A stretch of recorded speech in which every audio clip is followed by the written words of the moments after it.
बच्चों, व्याकरण में आज हम पढ़ेंगे पर्यायवाची शब्द। पर्यायवाची शब्द क्या होते हैं और किस प्रकार प्रयोग किए जाते हैं।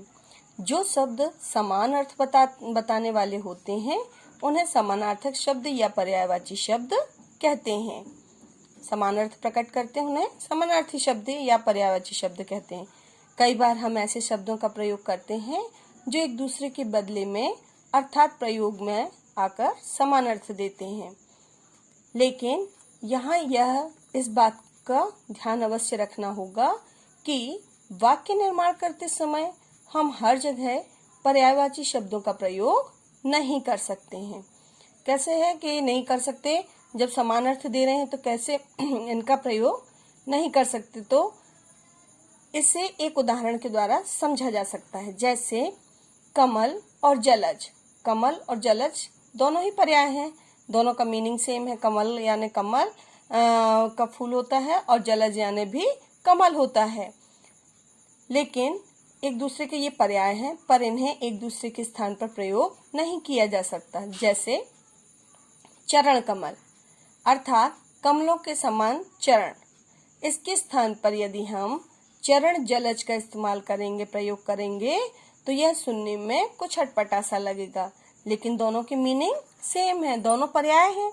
लेकिन वाक्य में प्रयोग करते समय कुछ शब्दों को प्रयोग में करते समय ध्यान रखना पड़ता है। पर्यायवाची शब्दों का वाक्य में प्रयोग करते समय उसके भाव को भी ध्यान में रखना पड़ता है। अब यहाँ कुछ पर्यायवाची शब्द दिए गए हैं। इन शब्दों को आपको टिक करके बता दिया जाएगा कि किन किन शब्दों को लिखना है। इस प्रकार ये शब्द आप दो शब्द, हर पर्यायवाची शब्द के दो शब्द लिखेंगे कॉपी में और ये वर्क पूर्ण करेंगे कि पर्यायवाची शब्द कौन से होते हैं और इन्हें कैसे प्रयोग किया जाता है।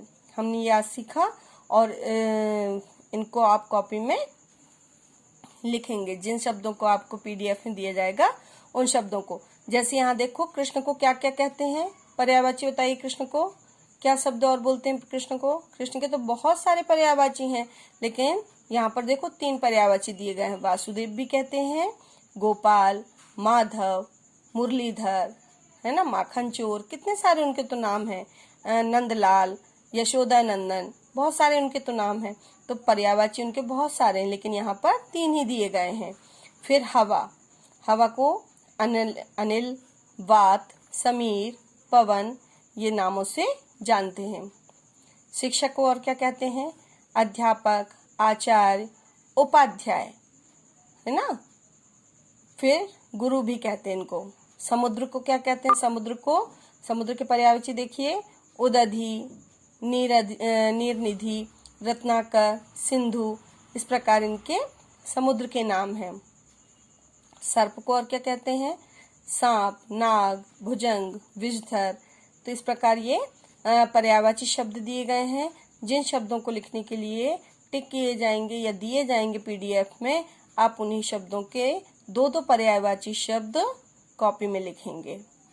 तो इस प्रकार ये पर्यायवाची शब्द अपना पूर्ण हुआ। इसके बाद अब हम पढ़ेंगे विलोम शब्द। तो हमारा व्याकरण कार्य पूरा हो जाएगा। हमारे जो व्याकरण से संबंधित कार्य है वो विलोम शब्द करने के बाद पूर्ण हो जाएगा। उसमें केवल अपना संवाद लेखन और निबंध लेखन रह जाएगा। धन्यवाद।